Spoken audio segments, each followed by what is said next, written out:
hottest of the hot mic. Thank you so much for listening. 91.5 The Beat, Kitchener's #1 hit music station. And it's Kat Callahan with you, chatting now with Kitchener's #1 real estate agent, Tony Johal. How are you, Tony? I'm great, thank you. And how are you guys? Oh, doing pretty good, thank you. Feeling good now that, it's a little more spring in the air. It's a nice feeling, isn't it? Absolutely. The weather seems to be cooperating finally. Finally. And that said, we really wanted to get you on because typically when you think of spring in real estate, it's a hot time of year to put your property up for sale. So if we may, we just wanted to ask you a couple of questions about how you're feeling about 2025. Is it still one of those spring market is always hot kind of deals? Is 2025 one of those years that you're going to see a lot of properties going up for sale in the region? Is a buyer or seller's market? How do you feel the spring is going to go here in Waterloo Region? I think the spring market is going to do very well this year. I think there's lots of options out there if you're a buyer, because what February brought about a ton of inventory. And lots of inventory came on, but there weren't as many buyers this past February. And there's a couple of reasons for that. Number one, the tariffs. People were concerned about their employment.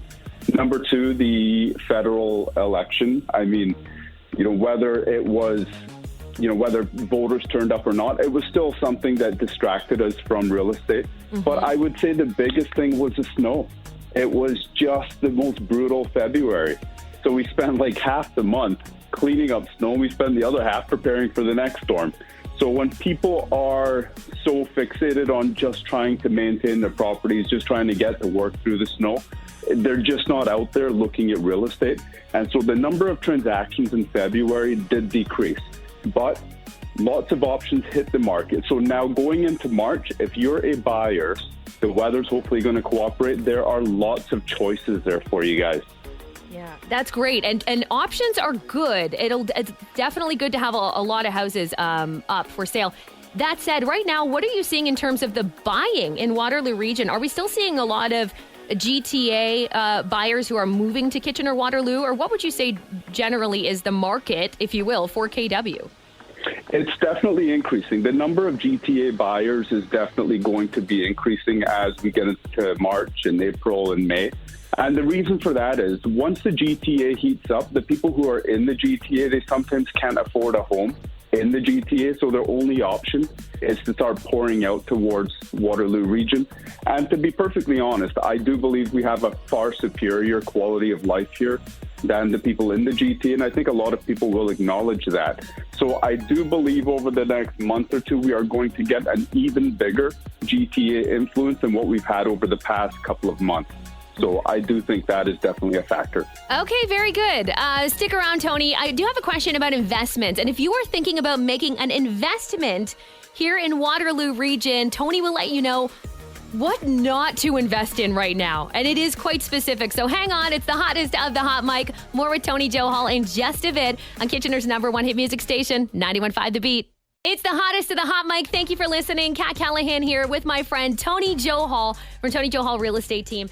And I want to get into investing in properties in Waterloo Region because, Tony, if we go back about a year at least, maybe it was even a year and a half ago, you and I were talking about investment properties.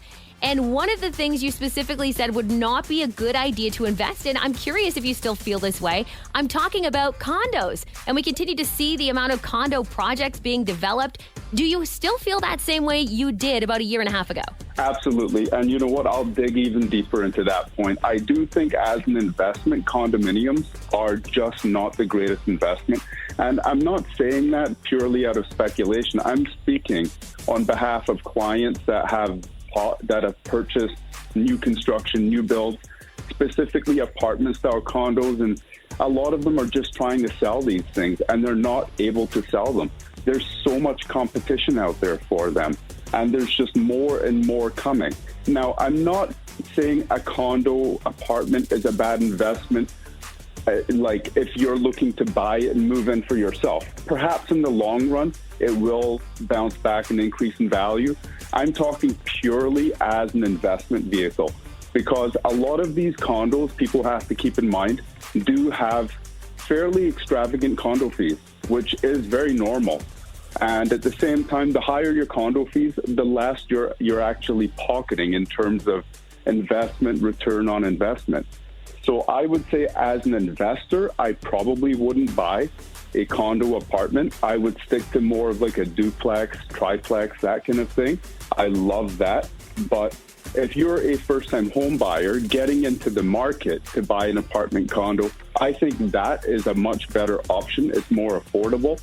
But I would say be cautious if you're buying it purely as an investment. Yeah, that's a great tip. I figured it was that was exactly what you would say, but yeah, that's a great tip for a lot of people who are looking to invest. So Tony Johal, I mean, we know that we see your billboards everywhere. You know, you have the strategy and the know-how. So I highly recommend that people reach out to you. What's your preferred method of communication? We know you're on Instagram. We know that you're at TonyJohal.com. What's the best way to get in touch with your team? Honestly, the best way is usually on social media, like whether it's Instagram or Facebook or definitely TonyJohal.com. But follow us on Instagram. We're just dropping knowledge constantly, just educating the population.